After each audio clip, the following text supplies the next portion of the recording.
Bueno, entonces, dudas, consultas. Una aclaración antes de empezar. En la página...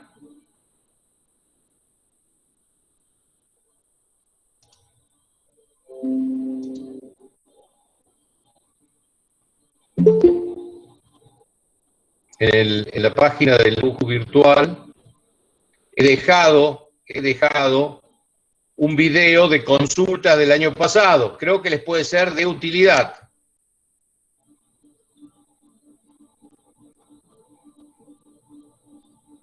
Acá hay un video, teoría 13 de mayo del 2020, consulta. Es una consulta del año pasado.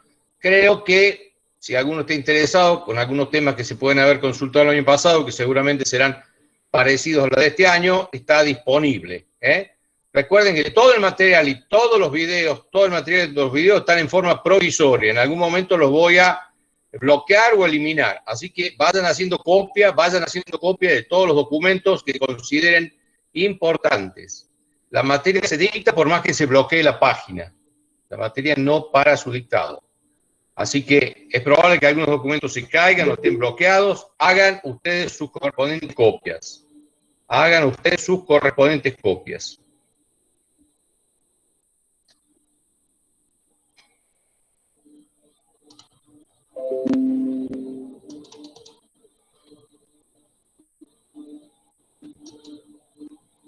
Bueno, si no hay dudas, si no hay consultas, vamos a iniciar la teoría con los conceptos referidos a reticulados planos.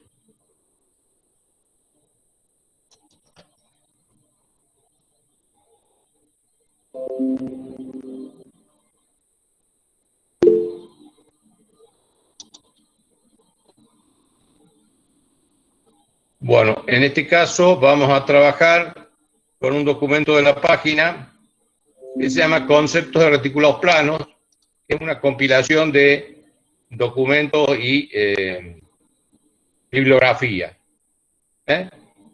Aquí estamos notando, siguiendo el orden de la presentación, una barra aquí a la derecha, una barra rectilínea, sometida a dos fuerzas en sus extremos iguales y opuestas,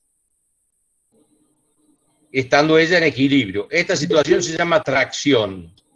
Tracción. Esta barra está traccionada en equilibrio, sumatoria de Fx igual a 0, tracción.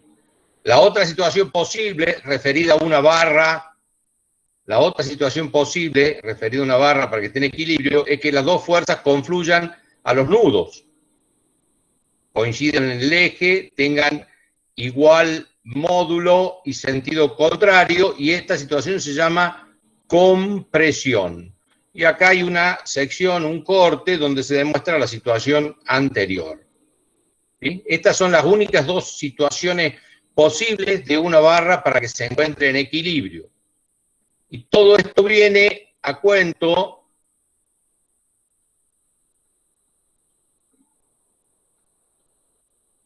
porque vamos a trabajar con estructuras reticuladas planas que se conforman por una serie de barras rectas que confluyen hacia los nudos. Bueno, está el texto explicativo ahí. Y la situación del reticulado plano podría estar representado aquí. Supongamos en este caso, el caso de un puente. Dice, todo esto está en la documentación de la página. En la figura 5.2 se observa la estructura de un puente que, como se sabe, es utilizado por los hombres para sostener cargas a través de un vano. A través de un vano estamos esta luz, este espacio vacío que debemos superar porque pasa un río o hay un tráfico vehicular acá abajo, se denomina vano. Está constituido por dos reticulados paralelos, este de aquí y el de atrás, este de aquí delante y el de atrás. está constituido por dos reticulados paralelos apoyados sobre pilares extremos llamados estribos, apoyados a su vez en los nodos del cordón inferior de aquellos que se observan las viguetas, llamadas también traviesas, que reciben la carga de los largueros paralelos a las armaduras, que son los elementos estructurales que sujetan la superficie de rodamiento por donde circulan las cargas. El entramado descripto se denomina tablero de un puente. Entonces, los reticulados tienen varias características, pero en este dibujo lo que estamos haciendo hincapié es que las fuerzas están aplicadas en los nudos a través de este mecanismo, a través de este entramado, de este mecanismo que descarga las cargas primero en el tablero del puente y luego las traslada hacia los nudos. Los reticulados son estructuras planas, esbeltas, livianas, conformadas por barras, y las cargas, las fuerzas, están aplicadas en los nudos, a través de un mecanismo, en este caso está mostrado en esta figura. La estructura total del puente se desarrolla en el espacio. La estructura total del puente se desarrolla en el espacio, como toda la vida, como así también la posición de las cargas. Pero si observamos el corte practicado en correspondencia con la vigueta central de la carga vertical P e incide sobre ella, podemos descomponerla en dos fuerzas según rectas paralelas coincidentes con la intersección del plano de las armaduras en el plano vertical que contiene la vigueta P' y P segunda. Entonces, si bien esta es una estructura espacial, podemos considerarla como conformada por dos estructuras planas, el reticulado de atrás y el reticulado de adelante, que si las cargas están en el plano y la estructura no se deforma considerablemente y mantiene su plano, estamos en presencia de una estructura plana, o sea, podemos trabajar en R2, y eso es lo que constituye un reticulado plano, que es a lo que nos vamos a ver nosotros. Extendiendo esto a todas las viguetas, se observa como cada uno de los reticulados constituye una estructura plana sometida a una acción de fuerzas que actúan en su plano y en correspondencia con los nudos. La estructura del puente se la concibe entonces como un sistema de reticulados planos vinculados por viguetas y largueros formados en el tramado. Los reticulados planos se utilizan en techos, puentes, etcétera, etcétera, etcétera. Bueno, cada uno de estos elementos del reticulado se comporta de esta manera. Cada una de esas barras está sometida a tracción o a compresión. A tracción o a compresión. ¿Cómo vamos hasta ahí? ¿Se escucha? ¿Se ve bien? ¿Cómo vamos hasta ahí?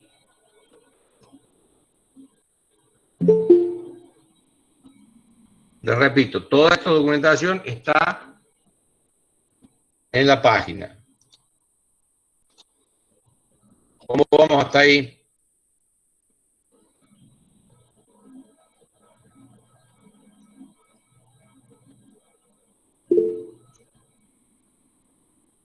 Bien.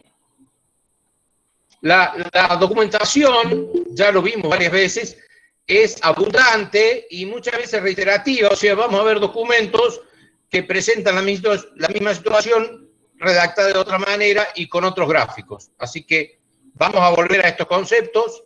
Es una característica de la bibliografía, es amplia y muchas veces repetitiva para que el que no lo entendió con un texto lo pueda entender con un gráfico o lo pueda entender con otro autor dicho de otras maneras. Así que vamos a volver al tema.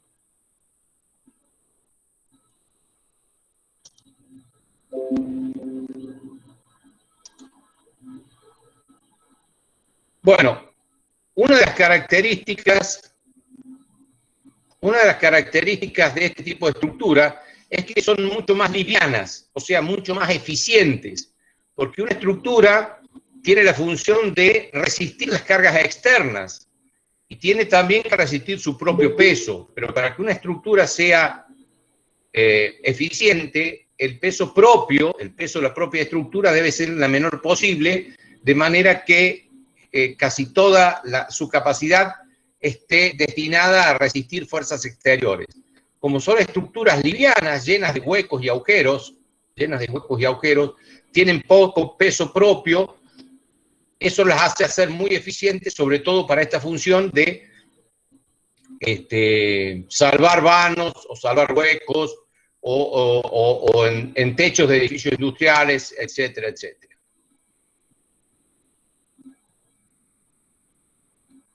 Existen también estructuras, por supuesto, estas son las estructuras reticulares simples.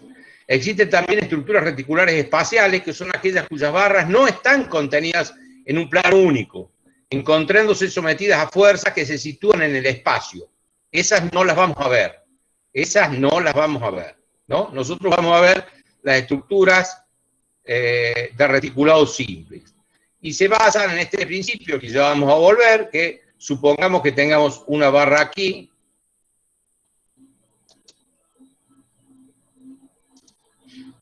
una barra aquí, articulada, otra barra y otra barra, y uniendo estas tres barras a través de una articulación, conformamos la mínima estructura indeformable, que es el triángulo, constituido por tres barras y tres articulaciones.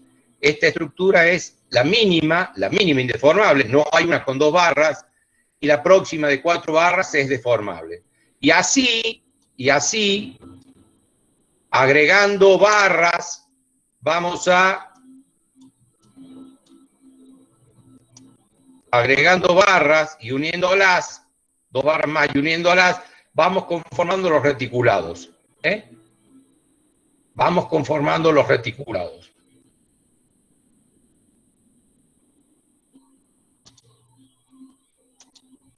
Si a 2 cualquiera de los vértices del triángulo así obtenido los articulamos, le articulamos 2 nuevas barras coplanares, el resultado será una nueva cadena cinemática de 3 chapas con 5 grados de libertad articuladas entre sí, bueno, y así sucesivamente hasta llegar a formar estructuras más complejas, por ejemplo, estructuras de este tipo que ya tienen nombres comerciales, ¿sí?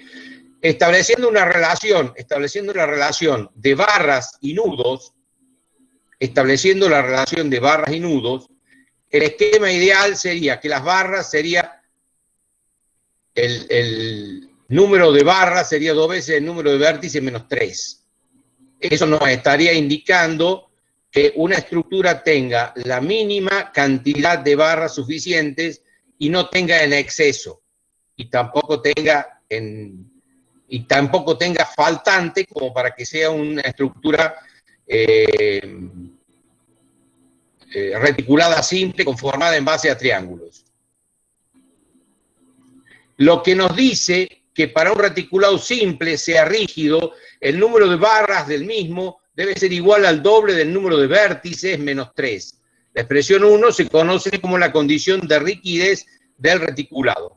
Por supuesto, después hay reticulados compuestos, que no los vamos a ver, reticulados compuestos, que son obviamente bastante más complicados, tienen otra relación, ya no cumplen con la relación esta, ya no cumplen con la relación esta, y también tenemos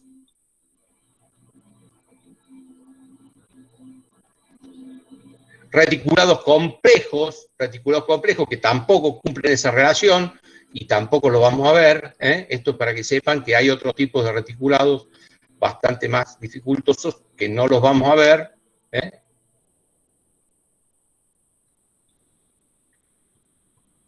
Ahora vamos a pasar brevemente a otro documento que está en la misma página.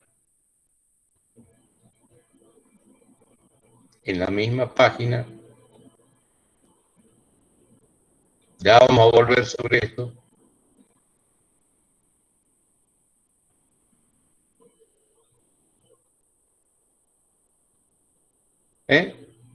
Un poco volviendo al concepto de qué es la estructura reticulada.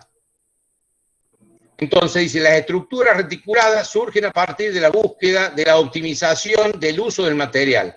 Optimización del uso del material. Es decir, surgen de la estilización de una viga de sección llena. O sea, la primera viga, el primer elemento estructural llamado viga o sección de alma llena, a esto nos vamos a dedicar en resistencia de materiales, viga de sección de alma llena, la primera que surgía era esta, que es esta sección. Luego empezaron a surgir vigas de alma hueca, acá tiene parte hueco, y como tercera vía, más optimizando la utilización del material y su geometría, aparecen los reticulados, que son estos. Entonces nos estamos refiriendo a estos como elemento superador de esta versión, que es a su vez una versión superadora de este elemento estructural, optimizando el uso del material.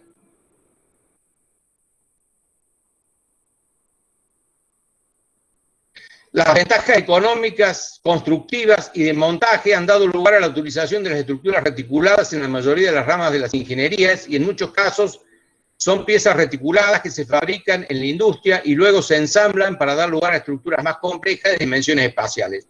También se ensamblan en talleres y luego se envían y se ensamblan.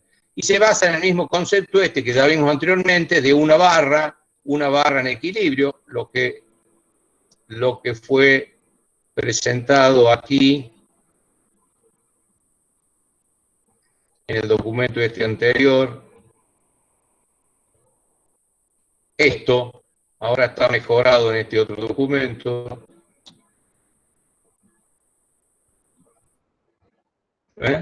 Esta es la barra solita, un apoyo segunda y uno de primera especie, se le agrega una barra, esta barra, ¿qué puede hacer? Girar alrededor de esto, ¿no? Este es el concepto de chapa 1 y chapa 2 que ya habíamos desarrollado anteriormente. Esta chapa y esta chapa. Acá hay dos chapas, ¿sí? Vamos a lograr 3 chapas. Para que esto no suceda, le agregamos la situación esta situación es esta, ¿sí?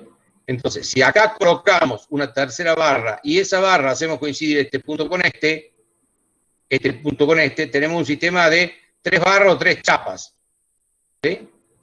Que conforman la mínima estructura elemental básica, donde aquí tengo hueco y aquí tengo el material. Acá tengo el material de la barra, que puede ser metálica, madera o de hormigón, ¿no? Entonces, este es el esquema del mínimo elemento estructural estable, ¿sí?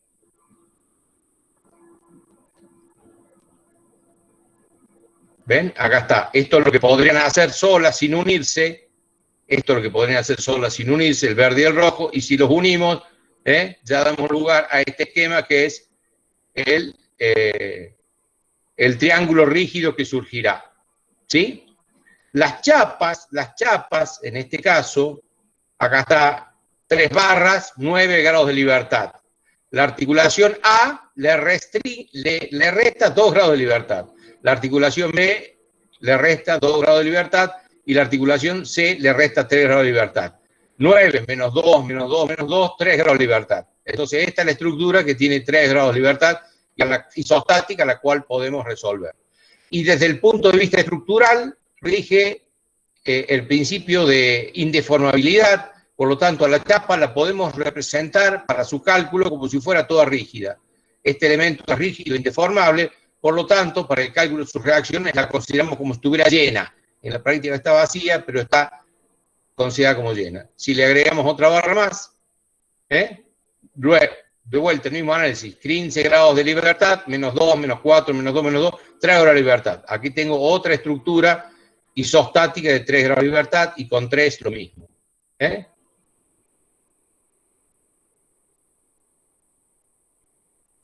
Bueno, y otro esquemita, otro dibujito, también hablando de este mismo concepto que fue planteado acá, aquí, otro autor lo presenta muy parecido, de la misma manera. Las 3 formas de organizar físicamente el alma en una viga: alma llena, todo macizo; alma de montantes o el alma T; y por último la alma triangulada. ¿Está? Bueno, dudas, preguntas hasta aquí. Este documento está en la página. Dudas, preguntas hasta aquí. Profe. Sí. Al principio había mencionado por dónde circulaban las cargas. ¿Por dónde era? Claro. Bien, muy buena pregunta, gracias. Las cargas, o sea, acá dividimos entre fuerzas externas y fuerzas internas.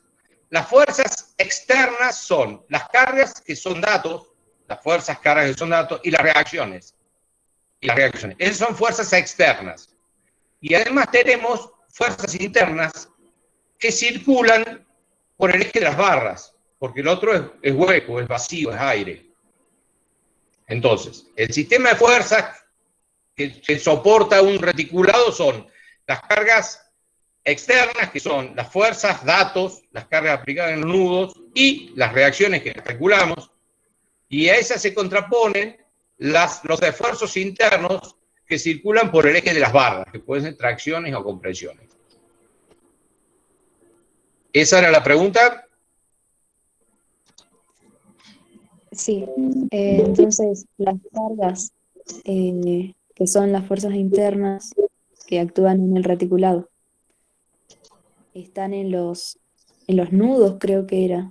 Bueno, no se adelante, ya lo vamos a ver, ya se adelante. Ah, bueno, bueno. Digamos, como la estructura son barras o vacío, las fuerzas internas van en dirección coincidente con el eje de la barra. ¿Bien? Ya vamos a resolver el tema ese de las barras y los nudos.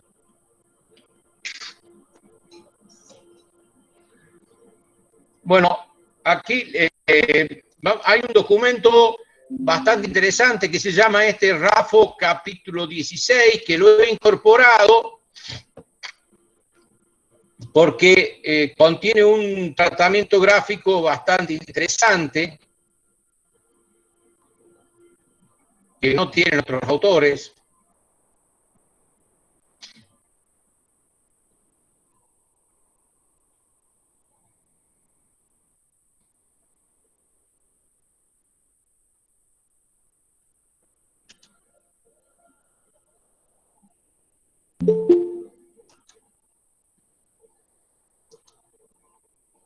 Este documento está en la página. Bueno, de vuelta viene a explicar lo mismo. Bien.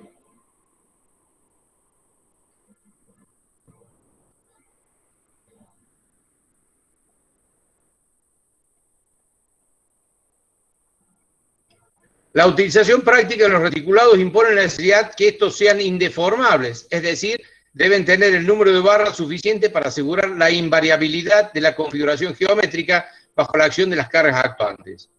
¿Sí? Entonces, ¿cómo se conforman los reticulados simples? Están conformados exclusivamente por triángulos. Cada dos triángulos tienen en común un lado y dos vértices, los mismos. El vértice de un nudo no pertenece a más de tres triángulos, y existen nudos en los cuales concurren solo dos barras, que se llaman nudos simples. Nosotros vamos a ver los reticulados estrictamente indeformables, la expresión matemática que verifica cómo son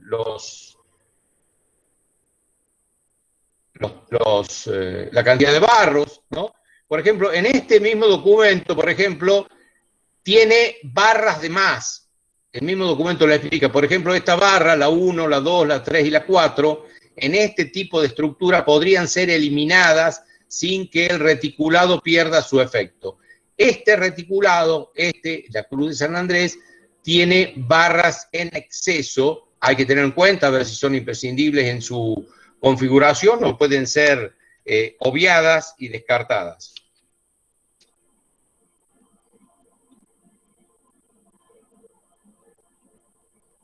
Ya vamos a volver al tema está bastante interesante este autor porque hace un planteamiento gráfico que no tienen otros autores. Ahora vamos a ver brevemente el Meriam, otro documento de la página. Es una versión un poquito más analítica del mismo tema, donde se reiteran algunos conceptos.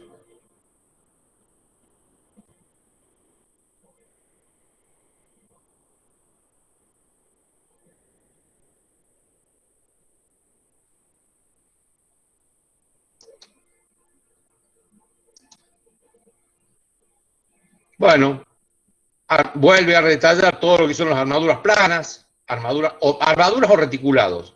Armaduras o reticulados. Esta traducción habla de armaduras, son reticulados. ¿Ven?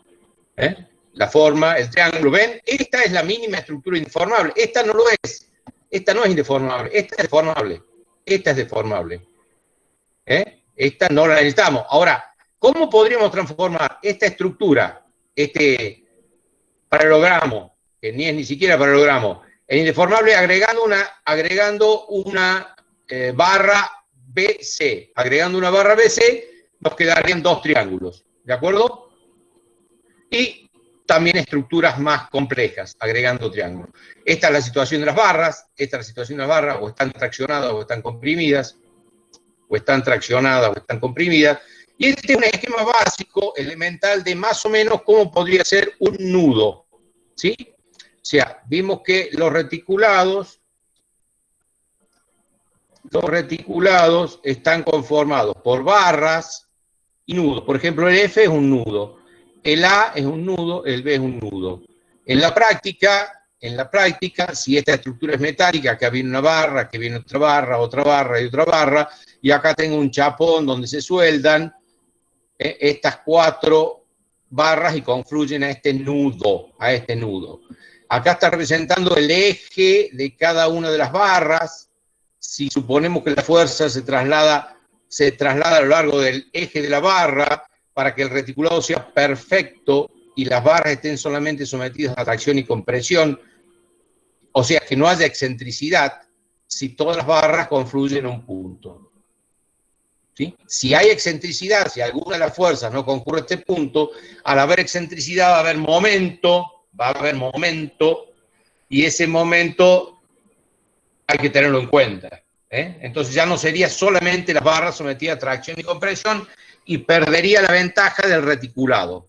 Por eso en la configuración, en el diseño del reticulado, hay que tener en cuenta esta situación, o que el brazo de palanca sea muy pequeño para que los momentos sean insignificantes y puedan ser despreciados, y las barras trabajen a tracción y compresión, y entonces sea un verdadero reticulado con las ventajas de economía y montaje previstos. ¿De acuerdo?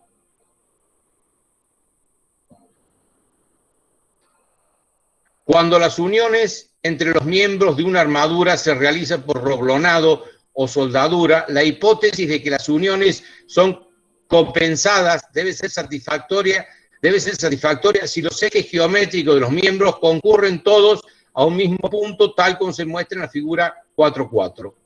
Si no fuera así, y tuviera brazo de palanca muy fuerte, no podría ser considerado un reticulado, no lo puedo calcular como un reticulado y no tendría las ventajas de un reticulado. Ya sería una estructura de otro tipo, porque ya entrarían a jugar momentos, no fuerzas axiales como en este caso. Bueno, hasta acá es más o menos lo que preguntaba la compañera. Acá tengo una barra que llega, otra barra que llega, este es el nudo, y esta es la fuerza que concurren por las barras hacia el nudo. Ya vamos a ver, de acuerdo al método de cálculo, si consideramos la fuerza en la barra o en el nudo. Es un tema de planteo o de cálculo. ¿Dudas, preguntas hasta aquí?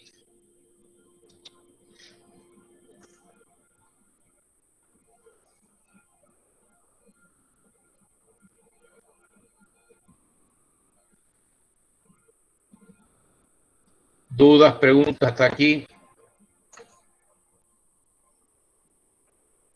Yo sé que existe la tentación de ir rápidamente a los procedimientos de cálculo, pero de nada vale si no se entiende el tema.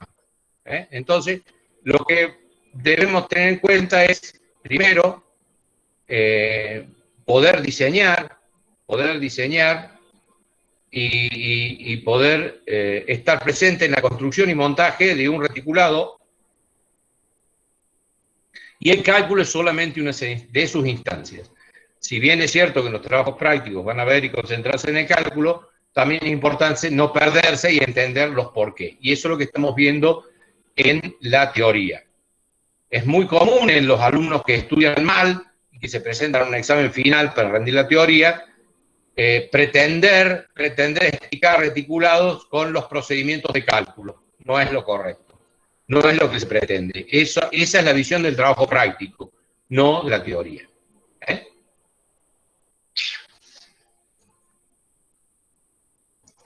¿Dudas, preguntas hasta aquí? ¿Dudas, preguntas hasta aquí? Sí, Julieta. Me perdí en una parte, no sé si entendí bien que las barras pueden estar sometidas a fuerzas o de tracción o de compresión, dependiendo de a dónde apunten las fuerzas. ¿Y esas barras son las que conforman el reticulado? Claro, bien, correcto. El reticulado tiene solamente barras que confluyen a nudos, no tiene otra cosa, el resto es aire. Y las barras pueden estar sometidas a tracción y compresión si es que se cumplen todas las hipótesis que estamos planteando. O sea, a ver, vuelvo un ratito. No cualquier garabato es un reticulado. No cualquier garabato es un reticulado plano en base a triángulos que nosotros podemos resolver. Entonces, lo primero que hay que identificar si estamos en presencia de un reticulado o no, o si pretendemos diseñar y montar y construir un reticulado. Y qué condiciones le debemos como ingenieros hacer cumplir a ese reticulado.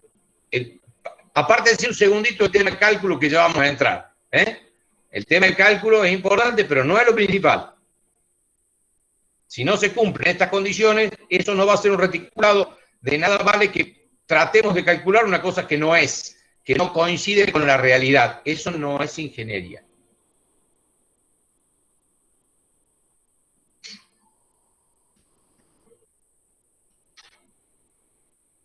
¿Algo más?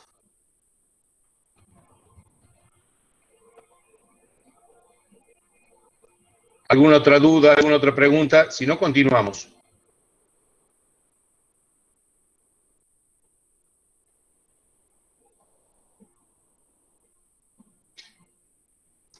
Bueno.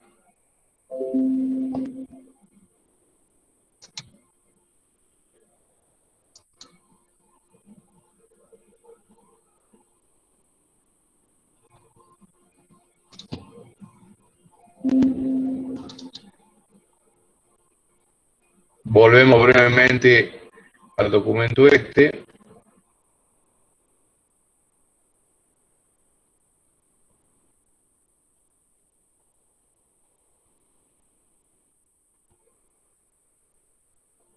Volvemos brevemente al documento este. Hipótesis de cálculo. Hipótesis de cálculo. Para determinar los esfuerzos que se originan en las barras, no hay otros, se formulan dos hipótesis que con la suficiente aproximación permiten abordar los cálculos con sencillez. Se supone primero que las barras se encuentran articuladas en los nudos. Se supone que las barras se encuentran articuladas en el nudo, lo cual no siempre es cierto, porque si está soldado, como vimos en el gráfico anterior, no está articulado, ¿sí? Esta es una hipótesis de cálculo que hay que verificar que se cumpla. Y en segundo término, que las fuerzas exteriores actúan solamente en los nudos. Que las fuerzas exteriores actúan solamente en los nudos. Además, habrá que agregar que las barras, que son rectilíneas,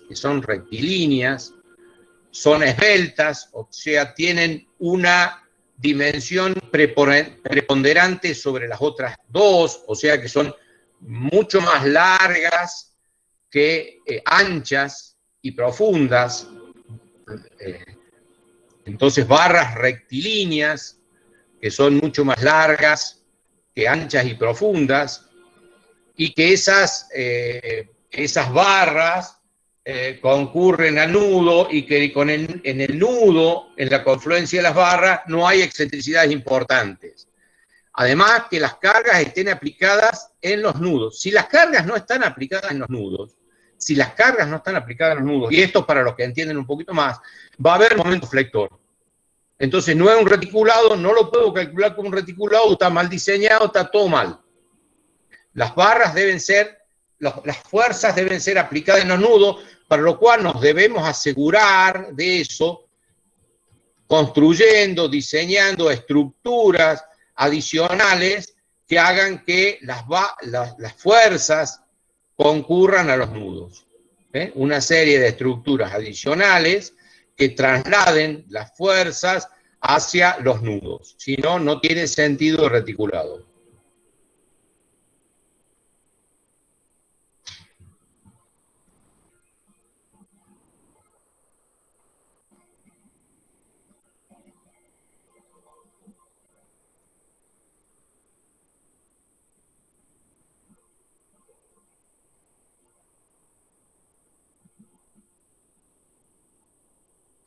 Si bien la hipótesis de extremos articulados se puede obtener introduciendo adecuadamente dispositivos constructivos que se utilizan en casos especiales, los esfuerzos axiales, los de tracción y compresión, que resultan de la adopción difieren poco de los que se obtendrían calculando la estructura como hiperestática. Por otra parte, los momentos flectores en las barras son limitados por la esbeltez. O sea, si tengo una esbeltez, un brazo de palanca muy pequeño, es muy esbelta y los momentos serían muy chicos y podrían ser considerados despreciables. Y disminuidos por fenómenos de plasticidad. Bueno, esto no. Bueno, entonces, obviamente tenemos que tener en cuenta que toda la estructura, todo ese reticulado, lo debemos considerar y analizar desde el punto de vista si es hipostático, isostático o hiperestático. Si esa estructura se comporta así. Si es hipostático, debemos tener en cuenta qué uso le vamos a dar. Es una estructura que se puede mover. Estamos diseñando una parte móvil de un elemento estructural, puede ser hipostático, pero cuidado. Si es para un techo, si es para una estructura fija, no va a servir. Isostático, ya hemos visto, tiene la cantidad de vínculos necesarios. Si es hiperestático, por el momento no lo podemos resolver porque tiene más incógnitas que ecuaciones. O sea, no vamos a resolver estructuras hiperestáticas, por lo menos hasta que la resistencia de materiales nos dé ecuaciones originales. O sea, debemos tener en cuenta, además de todo lo visto, además del número de barras y de nudos, debemos tener en cuenta que esa estructura sea como mínimo isostática. Ahora, por un momento, ya entrando al tema del cálculo puro, vamos a ver la cartilla de reticulados que está en la página. La cartilla del documento elaborado por la cátedra, ¿sí? En este caso, que nos va a ayudar a resolver un reticulado, o sea, determinar qué fuerzas están ocurriendo por las barras. Para resolver sistemas reticulados, vamos a resolver el equilibrio, siempre el equilibrio del reticulado, o sea, que no se traslade ni gire. El equilibrio reticulado y todos sus miembros. Y hay dos conceptos, el equilibrio de los nudos o el equilibrio de las secciones. Lo hacemos bajo el punto de vista de considerar el equilibrio de los nudos o de las secciones. Respecto al de los nudos, vamos a ver un método analítico y un método gráfico. El método analítico es el método nudos analítico y el método gráfico es el de Cremona. Y respecto al equilibrio de las secciones, vamos a ver un método analítico y un método gráfico. El método analítico es el Ritter analítico y el método gráfico es el método de Kuhlmann. Entonces, supongamos que esto está en la página, esto está a disposición de ustedes. Supongamos que queremos determinar este sistema, o sea, saber cuál es la fuerza que ocurre en cada una de estas barras y si esa fuerza es de tracción o compresión. O sea, en el caso reticulado, tenemos que obtener el módulo de la fuerza y además si esa fuerza es de tracción o compresión. Entonces, podemos aplicar el concepto de, primero, consideramos la estructura como sólida, entonces nuestro diagrama de cuerpo libre lo sombreamos. Hacemos el diagrama de cuerpo libre, lo sombreamos de manera de calcular las reacciones. Para el cálculo de las reacciones, porque estamos en presencia de un sistema deformable, calculamos las reacciones. Obviamente las reacciones tienen que estar perfectamente calculadas. Si no, todo lo que sigue está mal.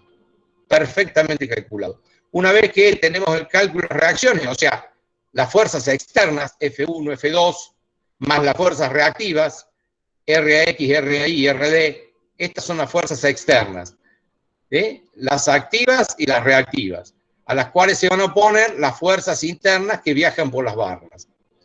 Entonces, el primer concepto es del equilibrio de los nudos. Entonces, supongamos que nos vamos a un nudo tal como el D, perdón, a un nudo tal como el a un nudo tal como el A. ¿Sí?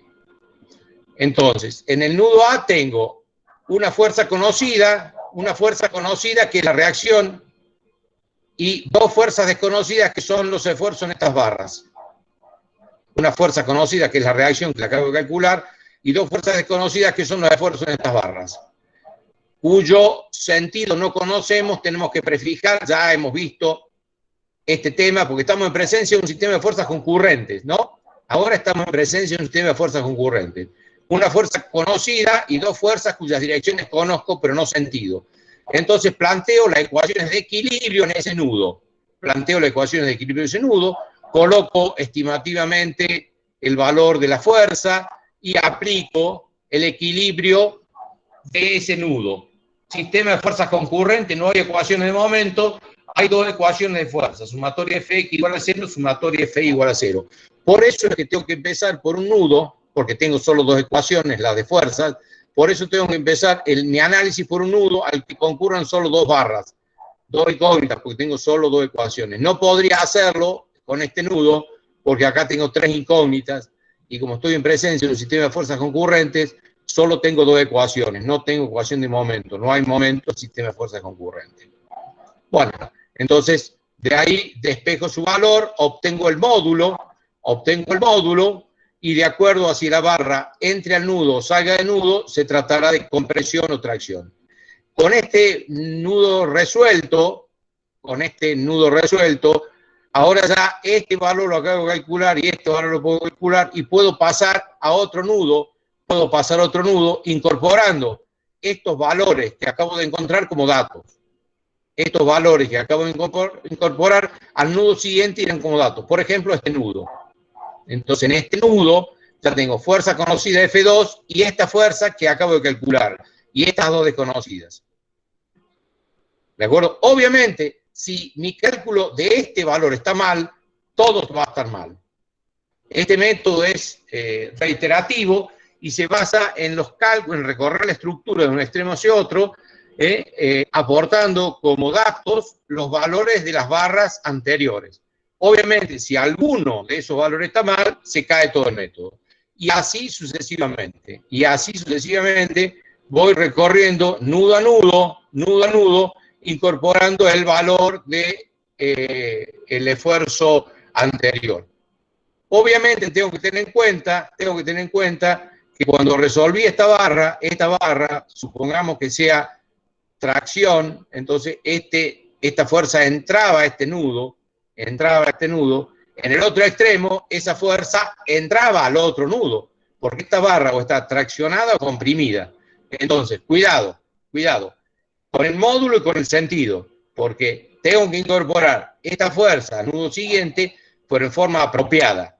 El módulo lo acabo de calcular, pero tengo que considerar si la fuerza es entrante o saliente de acuerdo al valor que he obtenido en el nudo anterior, respetando que la fuerza, si entraba a este nudo, entra a este nudo, si sale de este nudo, sale de este nudo, porque esto está sometido solamente a tracción o compresión. Y así sucesivamente voy recorriendo la estructura de punta a punta, de nudo a nudo, aplicando descomponer una fuerza en dos direcciones. Sistema de fuerza concurrente, ya lo hemos visto, sistema de fuerza concurrente, descomponer una fuerza en dos direcciones. En definitiva, estoy descomponiendo esta fuerza en dos direcciones. Cuando voy a este nudo, descompongo la resultante de esta y esta, descomponer estas fuerzas conocidas en dos direcciones analíticamente. Método de los nudos analíticos. Hasta terminar con el análisis de fuerza y el cuadro resumen, donde acá tengo la magnitud y acá el esfuerzo, donde el negativo indica compresión y el positivo tracción. El negativo compresión y el positivo tracción. Método de los nudos analíticos. ¿Dudas, preguntas? ¿Dudas, preguntas?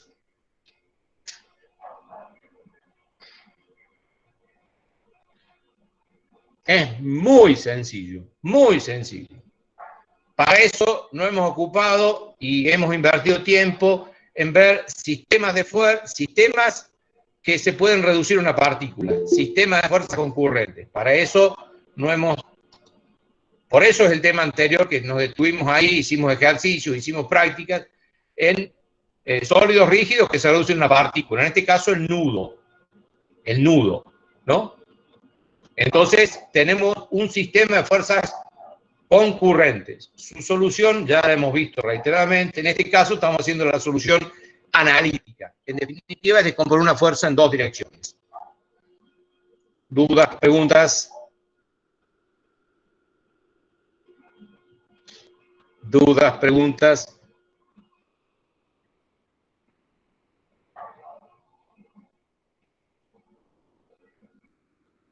Bueno, esa es la versión analítica. Ahora vamos a ver la versión gráfica. Ya explicamos reiteradamente las ventajas de cada uno de los métodos y las importantísimas ventajas de los métodos gráficos. Aquí confundirse entre acción y compresión es gravísimo, gravísimo.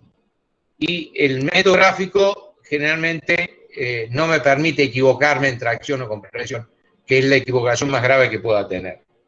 Si bien el valor puede ser que no tenga la cantidad de decimales requerida, pero es muy difícil confundir en el método gráfico tracción con compresión, que es la principal virtud del método gráfico. Bueno, aquí estábamos descomponiendo, fíjense, una fuerza en dos direcciones. Entonces, el equivalente podría ser gráficamente, esta fuerza que acabamos de calcular, esta reacción la acabamos de calcular, la descompongo y equilibro en dos direcciones. Entonces la fuerza externa, en este caso la reactiva, la descompongo y equilibrio en estas dos direcciones y obtengo los valores de este y este. Y así voy de nudo en nudo. Lo que hice analíticamente lo hago gráficamente. De nudo en nudo, aportando el valor de la barra anterior, voy descomponiendo una fuerza en dos direcciones, o sea, trazando por sus extremos una paralela a la dirección de una fuerza y otra paralela a la dirección de otra fuerza, y descomponiendo y equilibrando. Ahora, si hacemos ese procedimiento, vamos a ver que varias veces vamos a repetir la dirección. O sea, cuando yo haga el dibujo de este nudo, trazo esta dirección. Cuando hago el dibujo de este nudo, trazo de vuelta esta dirección. Y cuando hago el gráfico de este nudo, trazo de vuelta esta dirección que ya la había trazado antes y esta dirección que la había trazado acá. Entonces, a los científicos, a los ingenieros se les ocurrió un método único, compacto, de resolver gráficamente esto. En definitiva, esto se llama método de los nudos gráficos, pero compactado de manera de no repetir un montón de veces las direcciones que ya puse. Entonces aparece el método de Cremona, mejorado por otro que se llama Maxwell-Cremona, con notación de Bow, que lo que hace en un solo gráfico, para trazar una sola vez la dirección, descomponer la fuerza en dos direcciones. ¿Sí? Entonces, por ejemplo, acá numeramos, ¿sí?, las zonas exteriores. Esta es la zona 1, entre fuerzas, la zona 2, la 3 y la 4. Entonces ahora esta fuerza se va a llamar, en este sentido, en el sentido horario, la fuerza F1 va a ser para mí 1, 2. Y la fuerza F2 para mí va a ser 2, 3. Y luego los sectores internos. De manera que ahora las barras están indicadas por dos números. Esta barra va a ser la barra 2, 6 o 6, 2 de acuerdo al sentido de giro. Entonces hago el polígono, este es el método gráfico. Polígono de fuerzas, polígono de fuerza, la fuerza 1, 2, la fuerza 1, 2. Luego le sigue la fuerza 2, 3, la fuerza 2, 3.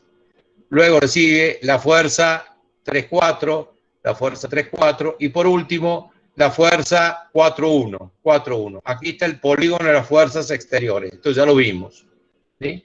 Ahora, si queremos hacer el análisis empezando por este nodo, supongamos que queremos hacer el análisis empezando por este nodo,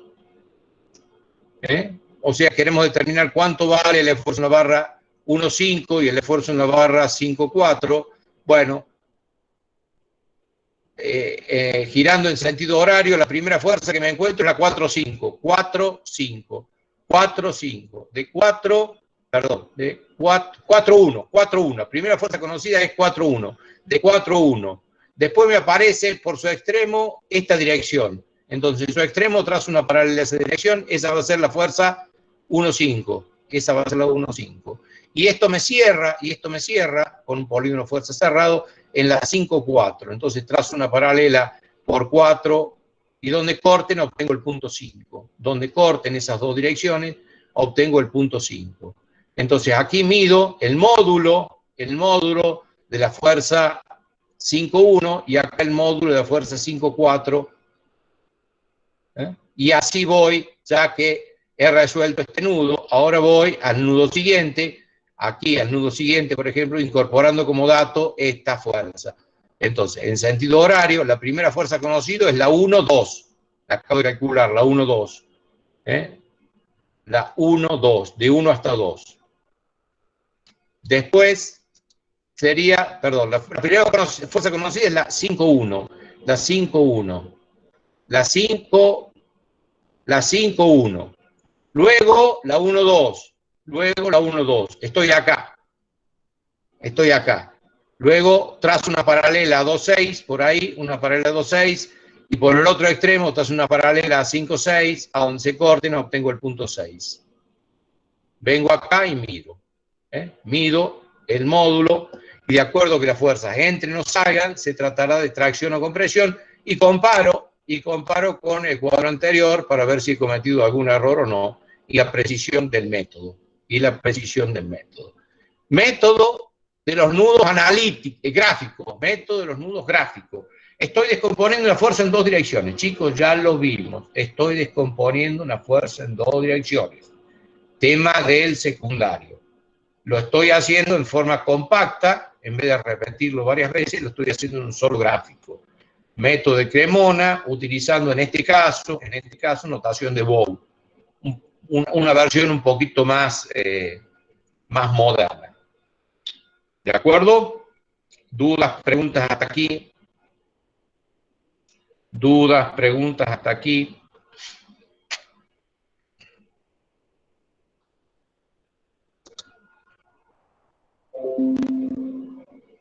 ¿Dudas, preguntas?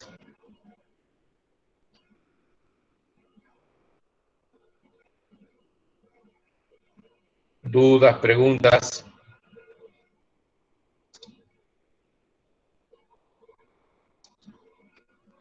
Hay un video un poquito más explicativo de lo que hago yo, un poquito más largo, desarrollado, con razón paralela, que está a disposición de ustedes en la página. Acá está.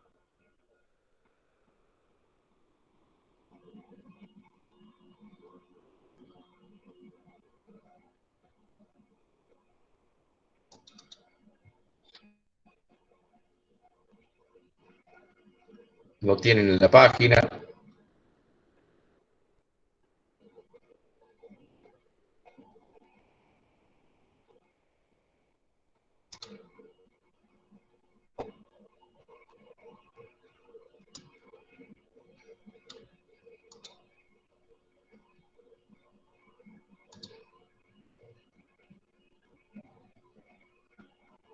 Un punto es igual a 0.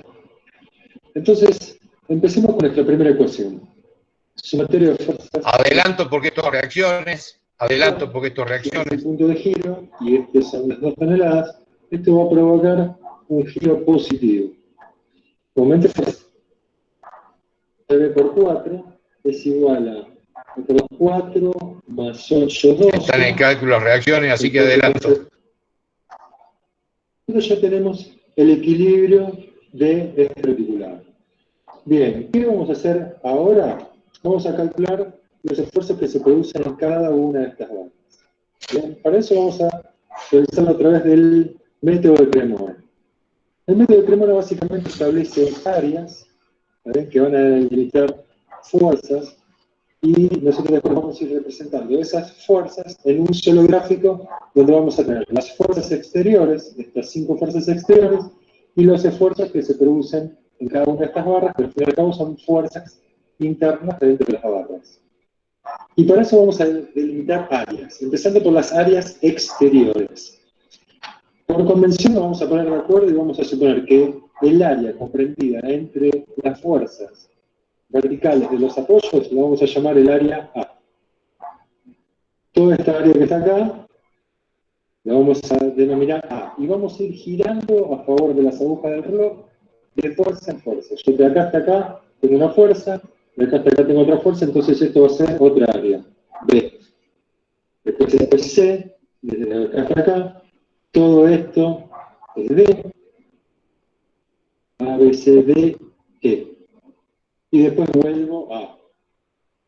Una vez que designé a todas las áreas que están alrededor del reticulado, las exteriores, vamos a las áreas interiores. A, B, C, D, E, F, G y H.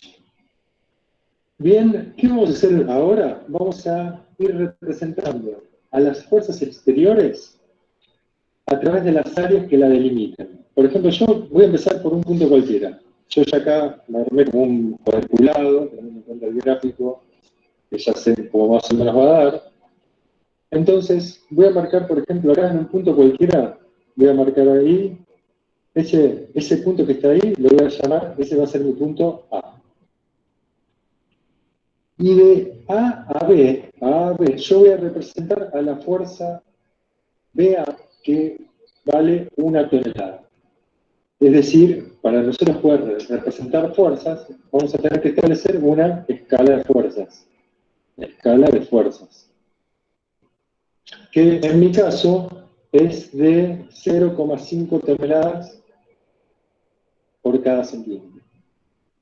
Es decir, que si yo tengo que representar una fuerza de 1 tonelada, ¿vale? Si lo divido por mi escala, me va a dar que mi vector que representa la fuerza va a tener que medir 2 centímetros. Es decir, yo ahora voy de A a B. De A a B voy a representar a la fuerza BA. La fuerza BA es vertical, la estoy dibujando ahí, mide 2 centímetros, ¿saben? 2 por 0,5 me da 1. Esta es la fuerza BA, y este punto que está acá es el punto B. Es decir, yo representé a la fuerza BA a través de las áreas que la delimitan. De A a B, siempre girando a favor de la cerca del reloj. Voy a representar a mi vector BA. De A a B. O sea, tiene origen A y extremo en B. Ahora voy a ir de B a C. De B a C me separa la fuerza HA. La fuerza HA entonces va a tener origen en B y extremo en C. Es decir, yo acto seguido, después de haber ido de A a B, estoy en B y voy a ir a C con una fuerza de 2 toneladas horizontal hacia la izquierda. En mi escala serían 4 centímetros, y esa fuerza que estoy dibujando y el vector que representa la fuerza, ahí voy a tener el punto C.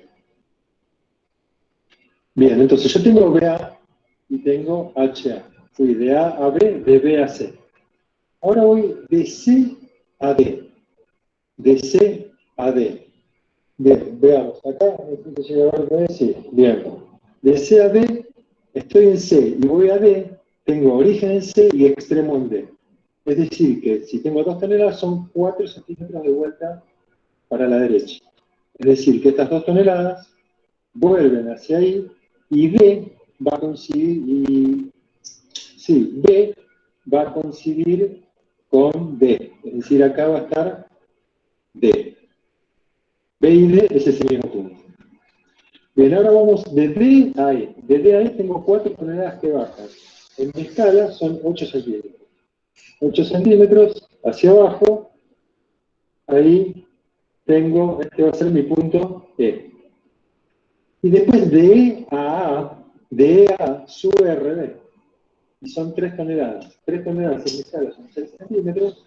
De E a A tengo acá mis 6 centímetros, yo tengo que volver, obviamente, al lugar donde partí. Eso demostraría que esto está en equilibrio.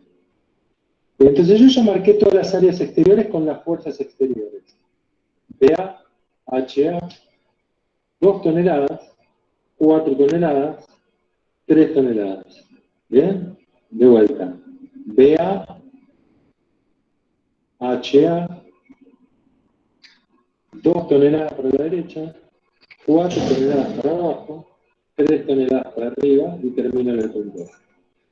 Bien, estas están representadas las fuerzas exteriores. Ahora nosotros lo que queremos es averiguar las fuerzas interiores, los esfuerzos que tiene que soportar cada una de estas barras para materializar el equilibrio interno de este reticulado. Entonces, para eso vamos a ir posicionándonos alrededor de un nudo, donde conviene al principio que no converjan más de 2 barras, por ejemplo, este nudo que está acá, donde yo voy a partir diciendo, por ejemplo, ahora, de C a D,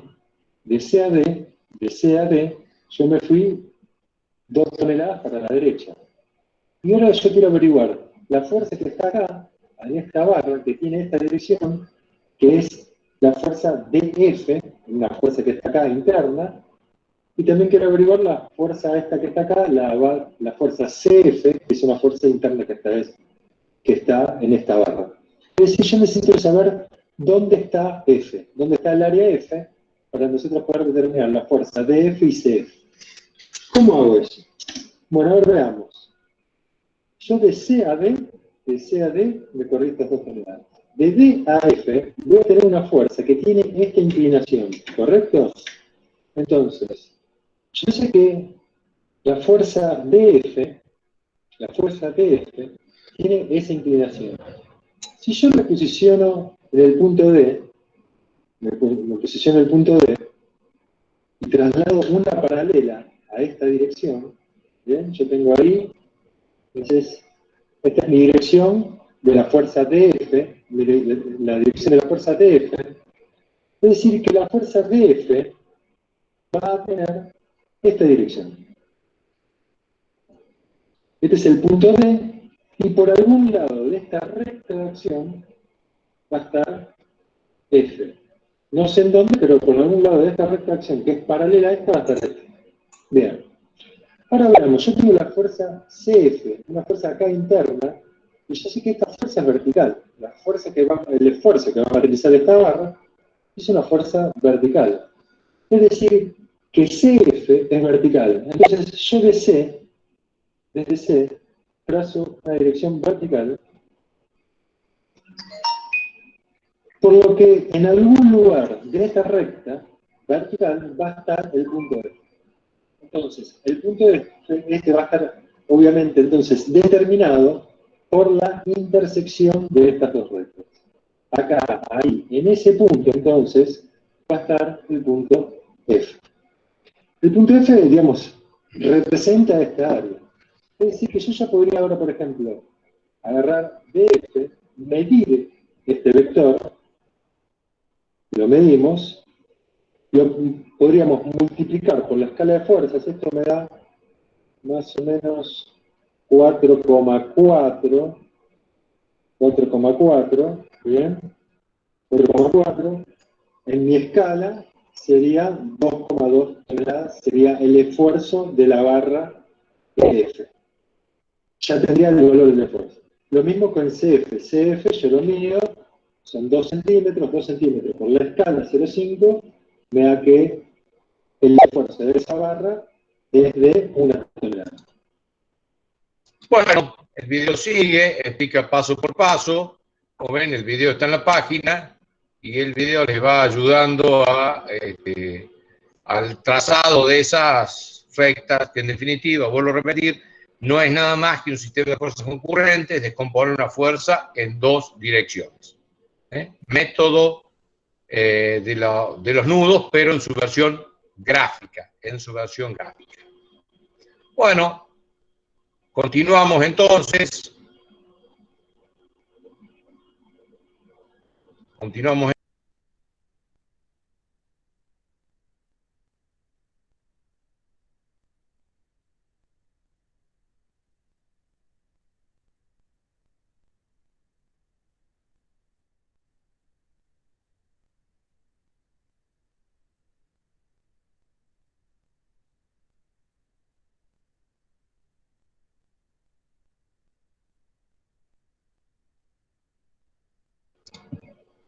Hola, hola. Bueno, continuando entonces, vamos a ver entonces el otro criterio, el de las secciones. El de las secciones. No siempre es conveniente, resolver con el método nudos, porque debemos iniciar en un extremo, y recorrer toda la estructura y llegar a la otra punta. En esos casos,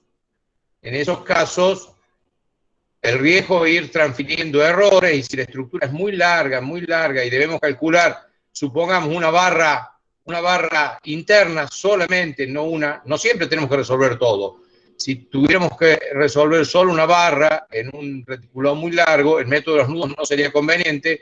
Entonces surge aplicar el criterio del equilibrio de las secciones. Supongamos que se quiere conocer el valor de estas tres barras. Supongamos que se quiere conocer solamente el valor de las tres barras. Entonces, método de Ritter analítico, cortamos la estructura acá, y la estructura va a quedar conformada por una chapa izquierda, esta, y una chapa derecha, esta. Y las dos están en equilibrio, respecto a todas las fuerzas internas y externas. ¿Sí? ¿Alguna pregunta? No está compartiendo la pantalla. Bueno, perdón, tiene razón.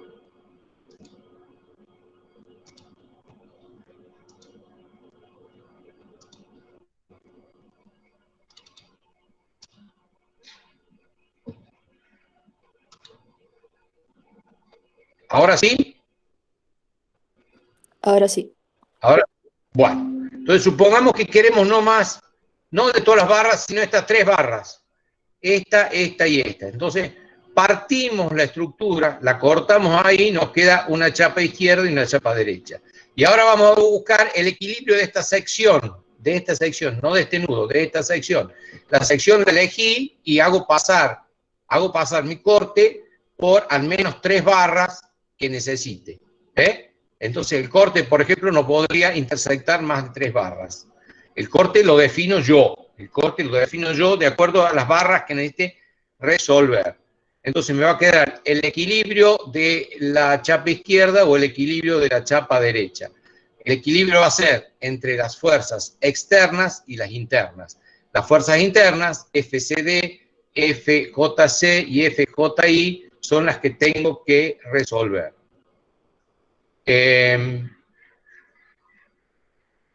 Trabajo con la chapa que ecuaciones más cortas me dé. La chapa izquierda, al tener menos fuerzas, menos ecuaciones me va a dar.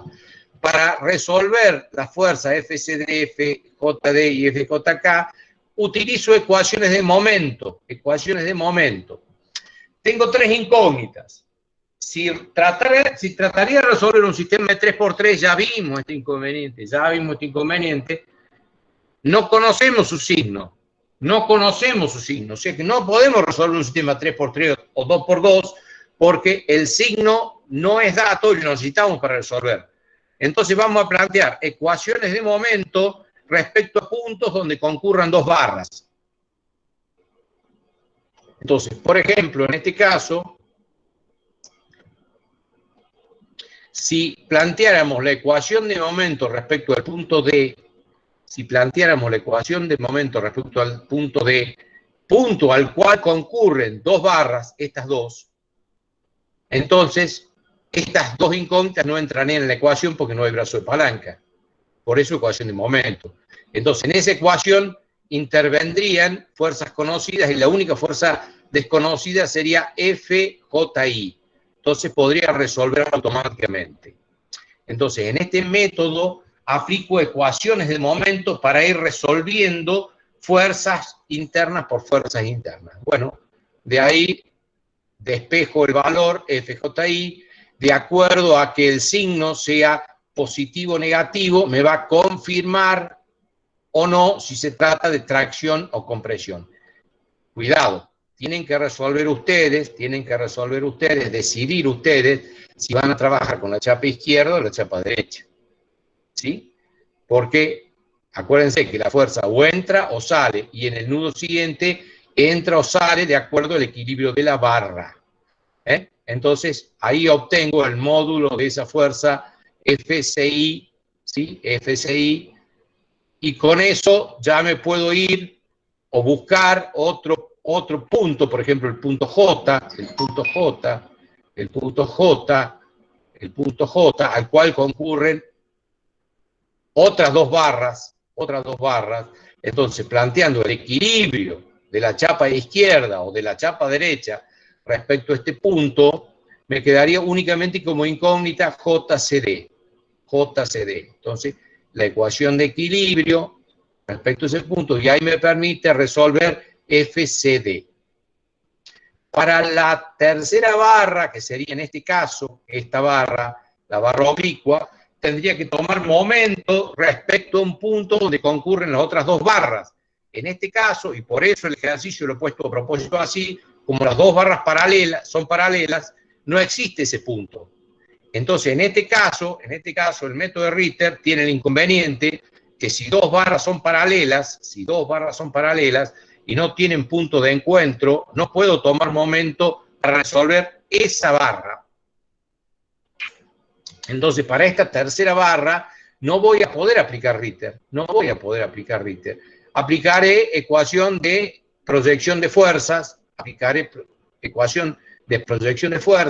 fuerzas verticales y horizontales, como en este caso, y resolveré la tercera barra. Y luego haré el cuadro resumen correspondiente. Entonces, concretamente, en una estructura larga, o si solamente quiero resolver o ubicar el valor de una barra, y para evitarme transferir posibles errores de barras anteriores, corto la estructura que contengan las barras que quiero resolver. No puede intersectar más de 3 barras. Si ya estamos viendo que 2 barras son paralelas, una de las ecuaciones no podrá ser de momento. Y establezco las ecuaciones de equilibrio de la chapa que estoy trabajando. En este caso trabajé con la chapa izquierda. Ustedes pueden verificar todo esto trabajando con la chapa derecha. Eso es estudiar. Y despejar las ecuaciones correspondientes. Método de Ritter analítico. Existe en la hidrografía un método de Ritter gráfico, pero es muy complicado. No lo vamos a ver porque lo hace con polígono funicular, y del polígono, les cuento, ¿no? Para que vean que lo difícil lo tratamos de evitar. En el polígono funicular nosotros veíamos las fuerzas. Bueno, en el polígono funicular existen los momentos también, es bastante complejo, y aplicar polígono funicular de momentos encima para resolver Ritter es excesivamente complejo. Entonces vamos a ver la versión de Ritter analítica. Y por último, vamos a ver, esta es la versión analítica. Vamos a ver la solución gráfica. La solución gráfica es el método de Kuhlmann, o sea, lo que ya vimos de componer una fuerza en 3 direcciones. Ya les anticipé en la segunda teoría que deberían reforzar los conocimientos en descomponer una fuerza en 3 direcciones, el método de Kuhlmann. Y en definitiva, lo que hacemos es, a ver, esta es la misma sección, no es la misma sección anterior, son otras barras. No, sí, la misma sección anterior, partimos la estructura en dos partes, método gráfico. Entonces, ¿qué es lo que hacemos? Bueno, supongamos que busquemos el equilibrio de la parte de izquierda, de la chapa izquierda. La chapa izquierda es esta. Tenemos las fuerzas externas son F1, F2 y RA. Fuerzas externas, F1, F2 y RA. Nosotros tendríamos que determinar gráficamente, porque el método es gráfico, la resultante de F1, F2 y RA. La resultante.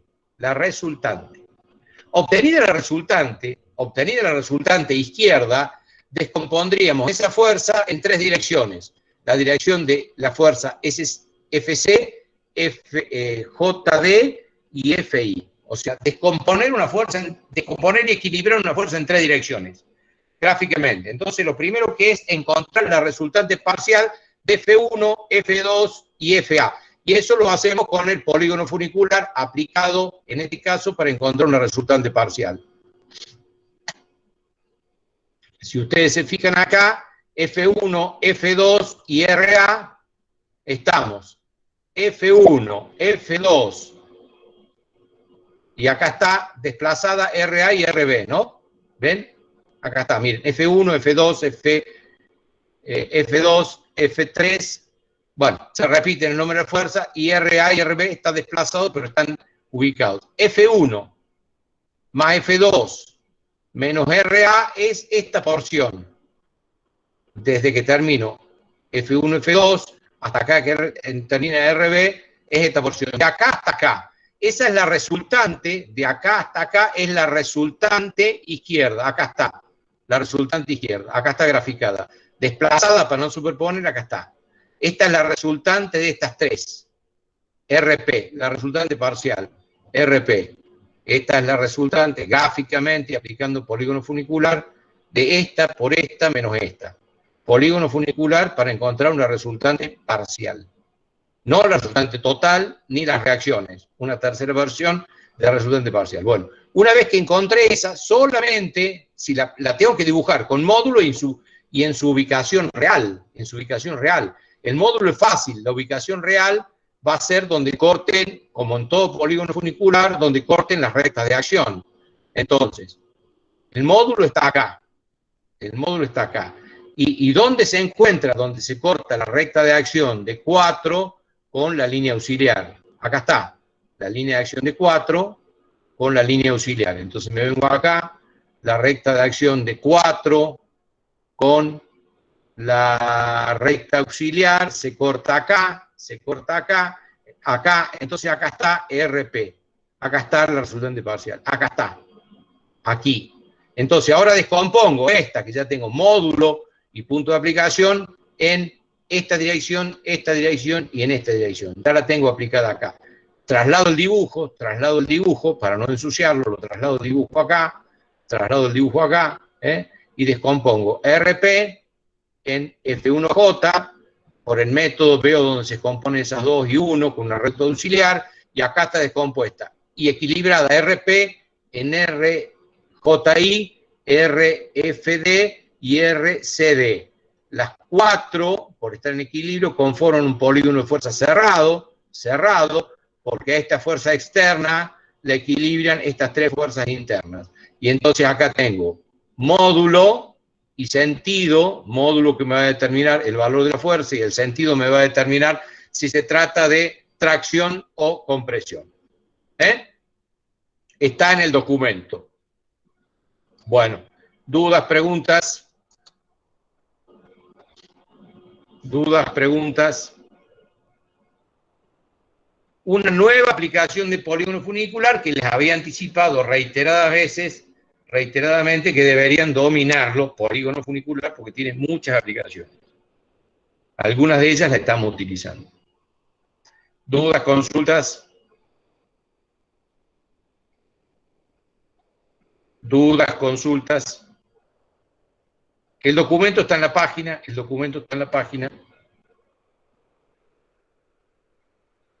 Bueno, por último, quería comentarles que he incluido un video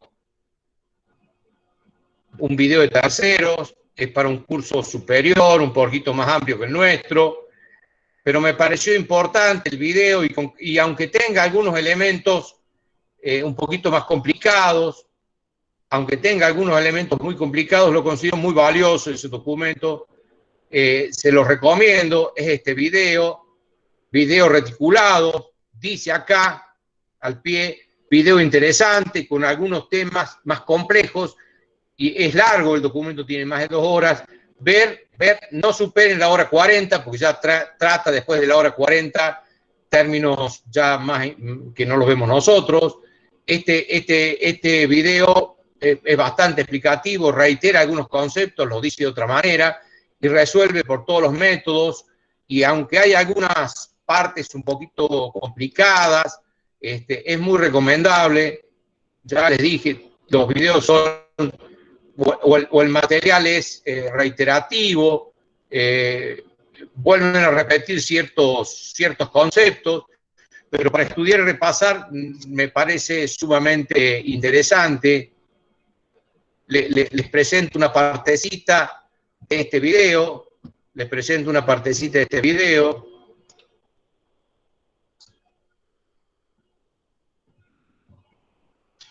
El 99% de los casos son metálicas, por el armado, porque genera un marco rígido con lo mínimo necesario, que serían 3 barras y 3 notas, ¿no? También a esta estructura se da alma calada. ¿Por qué le dicen alma calada? Porque si bien este puente uno lo ve así como con aires, ¿no? Con estos espacios, uno puede agarrar y hacer una misma viga, pero con las mismas dimensiones y todo metálica. Entonces la rellena toda, ¿no? ¿Qué ocurre? Digamos, en términos estructurales, tener una viga con marcos reticulados o con este tipo de estructura reticulada o una viga de alma llena, en términos de verificación de esfuerzo, va a ser igual o a verificar, digamos. Pero ¿qué estamos logrando cuando nosotros le sacamos esto la calamos, para decir, le estamos sacando material? Y al sacarle material, lo que hacemos es trabajar de manera eficiente el material que tenemos y reducimos el peso de la estructura, entre otras ventajas.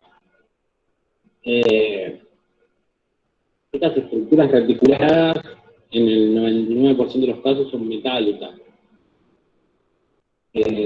Por el armado, por la configuración geométrica que tiene, es más sencillo trabajar en estructuras metálicas que en una estructura de otro material, como puede ser el hormigón, en estructuras civiles, ¿no?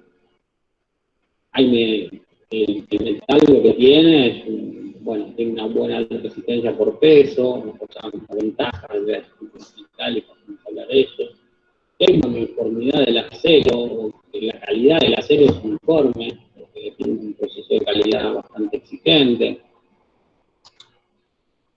Le decía, acá vemos que otro tipo de reticulados en otros lugares, en los techos, vemos principalmente en esto de salvar grandes luces, en industrias que necesitan espacios grandes para trabajar, entonces no podemos poner columna cada tanto como en un edificio donde los ambientes son dentro de todo chicos, entonces podemos tener una columna cada 4 o 5 metros porque están tapadas por las paredes luego. En cambio, en la industria necesitamos un espacio grande. ¿Para qué? Para que podamos trabajar, que sea útil el espacio para el cual lo uso. Así que, generalmente se utilizan en espacios grandes, en supermercados también. Los supermercados de las grandes cadenas van a ver que todo lo que es techo, todo reticulado, para evitar el uso de tantas columnas.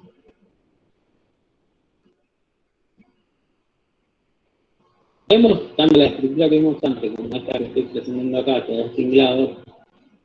Vemos que son estructuras espaciales, que tienen las tres direcciones, tienen un volumen.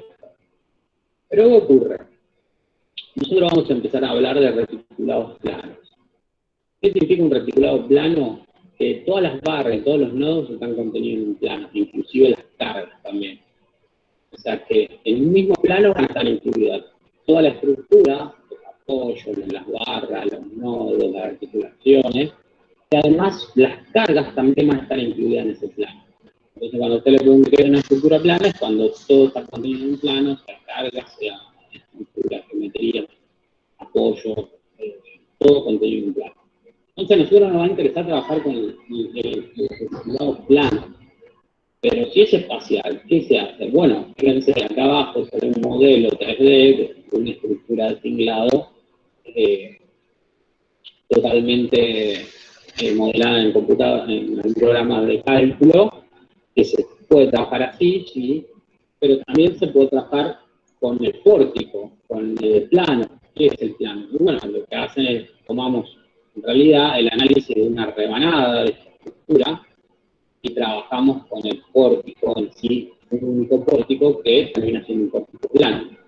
Todas las cargas que genera toda esta rebanada se reduce todo al eje del pórtico, entonces me queda todo un sistema plano.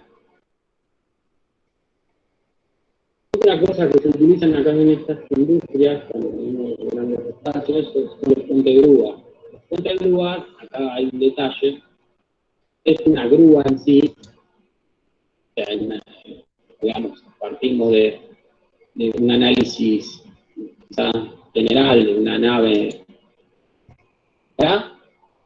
Le agregué 2 barras más y tengo de vuelta, vuelvo a este sistema muy parecido, nomás que ahora tengo de esta chapa que era una, ahora son 3, se están formando en únicos cuerpos.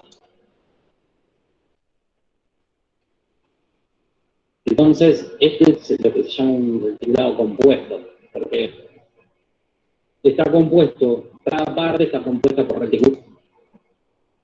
Está diseñada la estructura para elegir la configuración de reticulado que sea más eficiente. Entonces, vamos a hablar directamente, esto es algo que yo le dije que hoy empezamos a hablar. Check. Todo esto se comporta como un único cuerpo rígido, como una única chapa de 3 grados de libertad. Mi análisis termina ahí, interno. Entonces, yo sé que todo esto se comporta como un único cuerpo, una única chapa. Ahora viene el análisis de vinculación externa. Entonces, este único reticulado que tengo, esta única chapa, tiene 3 grados de libertad, por lo tanto necesito 3 condiciones de vínculos externas, y tengo un apoyo fijo en el extremo y no. Fíjense, si yo arranco por el nodo 1, yo tengo la relación de vínculo externa, no sé el esfuerzo de esta barra, ni de esta, ni de esta. Tengo 3 incógnitas. Si arranco de cualquier nodo del 3 al 8, tampoco, porque tengo todas incógnitas, más de 2 incógnitas. El 9 pasa lo mismo que el 1. Las únicas 2 opciones que me quedan libres es arrancar por el 2 o el 10. ¿Por qué? Fíjense, tengo 2 barras, 2 incógnitas en ambos casos. Entonces, lo que vamos a hacer es arrancar por el nodo 2 y lo que vamos a hacer como primer medida es poner en evidencia los esfuerzos unitarios. Bueno, el documento, el video es más largo, algunos conceptos son complicados, pero me pareció bastante interesante presentárselos a ustedes porque es una linda forma de ir repasando algunos conceptos y algunos conceptos presentados de otro punto de vista. Reitero, la documentación no es que exista la obligación de verla toda. Si ustedes ven que ya algún tema ya lo dominan, bueno, saltean ese punto, pero está pensado de manera de brindar 2 o 3 fuentes alternativas para reiterar los conceptos y asegurarnos de que todos lo entiendan de una manera o de otra. Reitero, la documentación de la página, vayan descargándola, los links, los documentos, porque en algún momento se va a bloquear o se va a caer o no va a estar disponible, entonces pónganse de acuerdo para no gastar mucho espacio de memoria, pónganse de acuerdo, bajen entre 2 o 3 algunos documentos uno, otros documentos otro, de manera de que la tengan disponible cuando la necesitan. En algún momento el documento va a ser ocultado o retirado. Y también puede suceder que la página se caiga y el dictado de la materia sigue igual. El dictado sigue igual. Así que tomen todas esas precauciones. Bueno, dudas, preguntas. Reitero, para los que no estuvieron mañana, de 4 a 4 y medio, 5, de acuerdo a la cantidad de gente que entre, vamos a hacer consulta. Mañana consulta.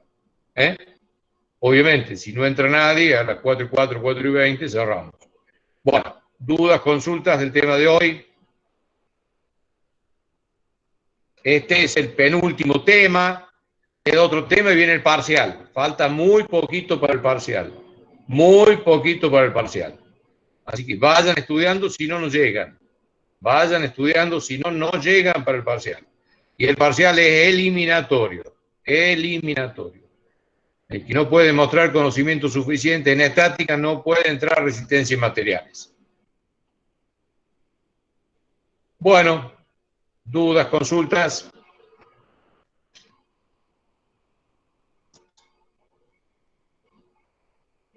Dudas, consultas.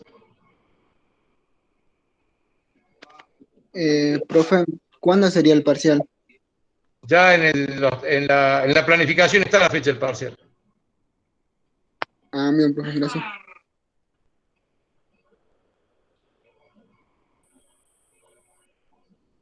Dudas, consultas.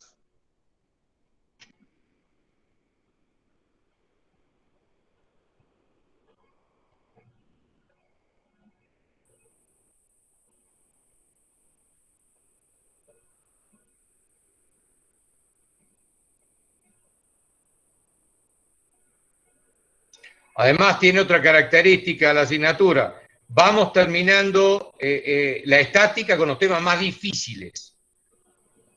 Vamos terminando la estática con los temas más difíciles. Entonces, los que postergan su estudio no van a llegar nunca porque van dejado para el último. Los temas difíciles, sin saber los fáciles, no cierra ni de casualidad. La única manera que cierra es ir estudiando semana a semana, consulta a consulta. ¿Dudas, consultas? Profe, mañana es solamente para consultas porque a mí no me quedó, por ejemplo, muy claro el método este gráfico de Kuhlmann. Para ver si me lo puede explicar mañana de nuevo. Sí, mañana. Mañana se lo explico de vuelta, pero a ver, yo quiero que entiendan esto. Métodos son métodos, ¿sí? No es la esencia del tema y el método es método, ¿eh? No es concepto. Yo con gusto le explico los métodos, pero si el concepto no se entiende, no tiene mucho sentido, ¿eh? De todas maneras, le recomiendo, por favor, antes de la